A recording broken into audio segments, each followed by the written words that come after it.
Hello বন্ধুরা, আজকে আমি আপনাদের দেখাবো কিভাবে মাইক্রোসফট এক্সেলের মাধ্যমে ইনভয়েস তৈরি করবেন। আপনার প্রতিষ্ঠানের জন্য কিভাবে মাইক্রোসফট এক্সেলের মাধ্যমে ইনভয়েস তৈরি করবেন।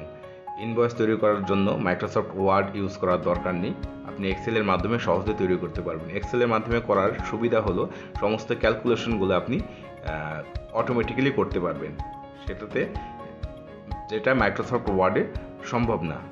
তো মাইক্রোসফট এক্সেলের মাধ্যমে কিভাবে এরকম সুন্দর একটি ইনভয়েস তৈরি করবেন সেই বিষয়টি সম্পূর্ণভাবে এই ভিডিওতে সুন্দর করে দেখিয়ে দিব। কীভাবে ফর্মুলা ইউজ করবেন সেটাও দেখিয়ে দেবো। এখানে প্রথমে একটা শিট ওপেন করলাম। শিট ওপেন করার পর আমি প্রথম 3টা ঘর মার্জ করে নিলাম, ড্র্যাগ করে নিলাম। ড্র্যাগ করার পর আপনার প্রতিষ্ঠানের নাম লিখলাম।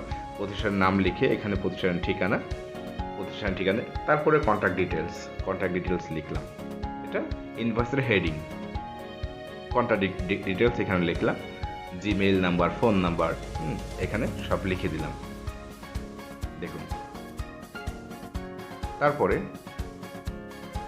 তারপরে এখান থেকে আমি আরেকটা ঘর মার্জ করে নিলাম। এখানে ইনভয়েস লিখব, আর এখানে আরও 2টা ঘর মার্জ করে নিলাম এখানে কিছু ডেটা দেওয়ার জন্য। প্রথমে কাস্টমার নেম, তারপরে ইনভয়েস ডেট। ওকে, আরও 2টা ঘর মার্জ করে নিলাম। এখানে কাস্টমার নেমে দেখে কাস্টমার নেম দিব, এখানে ইনভয়েস নাম্বার দিব। আমি ইনভয়েস নাম্বার দিয়েছি, এখানে কাস্টমার নেম দিয়ে দিলাম, আর নিচে ইনভয়েস ডেট। দেখুন, এরপরে আমি এগুলোকে টেবিল আকারে নিয়ে নিলাম, বর্ডার দিয়ে দিলাম, ঠিক বর্ডার দিয়ে দিলাম। তারপরে দেখুন নিচের ঘরগুলো আমি এভাবে ঠিক বর্ডার দিয়ে দেবো, ট্র্যাক করে নেব।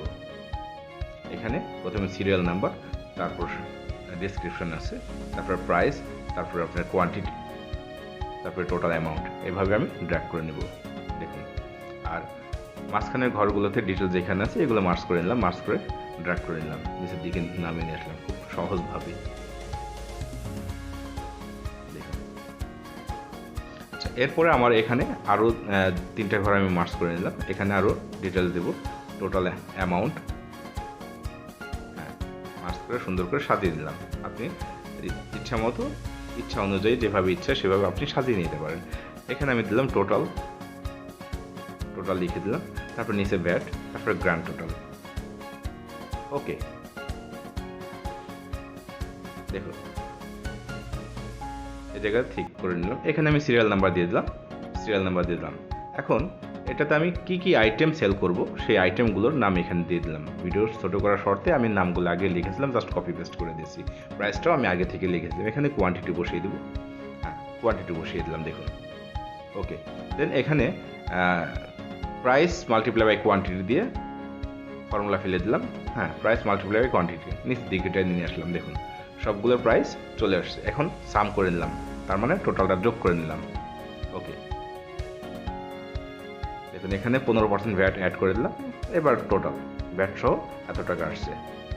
ওকে, দেন এখানে আরও নিচে কিছু তথ্য দিব, যে এখানে টার্মস অ্যান্ড কন্ডিশন দিব, কী টার্মস অ্যান্ড কন্ডিশন আছে। আমি প্রোডাক্টগুলো যেই সেল করেছি তার টার্মস অ্যান্ড কন্ডিশন আছে, সেগুলো আমি ওইখানে লিখে দিব। দেখুন, টার্মস অ্যান্ড কন্ডিশনগুলো আমি আগে লিখে রেখেছিলাম ভিডিও ছোটো করার শর্তে। তারপর এখানে অথরাইজ সিগনেচার, নিচের বর্ডারটা আমি মার্জ করে দিলাম।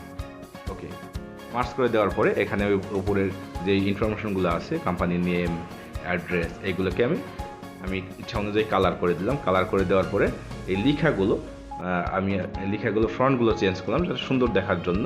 আপনি আপনার ইচ্ছা মতো ফ্রন্ট দিতে পারেন। দেখেন আমি একটু বড় করে দিলাম, নিচে অ্যাড্রেসগুলো একটু বোল্ড করে দিলাম, বড় করে দিলাম। ওকে, তারপরে উপরের যে পয়েন্টগুলো আমার মানে ফোকাস করতে হবে সেগুলো বোল্ড করে দিলাম।